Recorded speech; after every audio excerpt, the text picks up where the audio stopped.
going to make a quick felted button. And this is a nice soft button for using on felted bags. We're going to begin with a tail adjustable slip knot. Here's the ball yarn, there's the tail yarn, and if I flip that loop over and pull up a piece of the tail yarn, I can now tighten that with the ball side, and whenever I want to fasten this slip knot, it will fasten from the tail end of the slip knot. Starting on the fixed side of the slip knot, this is the fixed side, this is the moving side, I'm going to make a crochet chain. So I'm putting my crochet hook into the slip knot and just chaining up a loop of yarn. Now I'm going to make a couple more.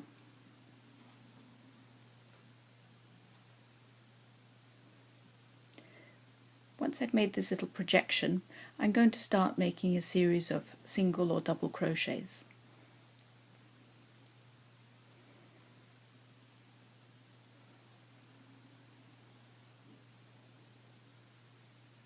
Bring that halfway up, and then I'm going to go through again.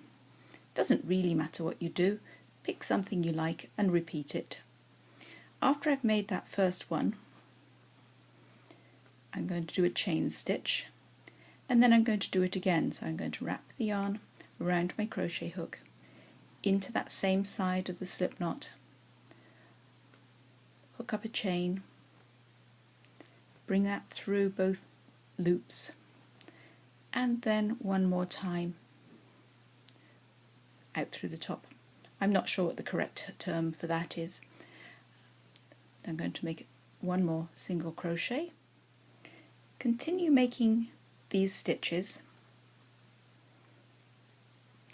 until you've got about 9 or 11 of them. For some reason I prefer an odd number, but it doesn't really matter. And right now I've got 1, 2, 3, 4, and don't forget the chain in between each of them, because this is going to form the edge of the circle. That's the widest bit. I've completed my 9th stitch here, and I'm going to bring my last chain through, and this time I'm just going to pull the yarn until the cut end comes through. I cut the yarn before I started pulling, and you can see how stretched out my slip knots become, and it's used a fair bit of the tail that I had initially. When you make your tail adjustable slip knot, make sure the tail is long enough to allow you to let your circle stretch out. Now if I gather my slip knot shut,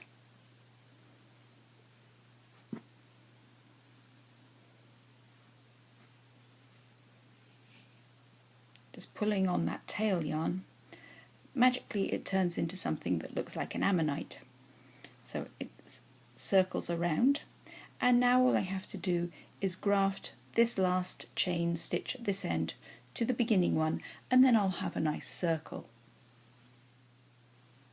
Here's my tail yarn. I'm just going to thread it around that last chain stitch I made before I started making the single or double crochets. And I'm going to sew back into the stitch that I came out from, which is just here. And almost magically it makes a very beautiful circle, which is going to be our button.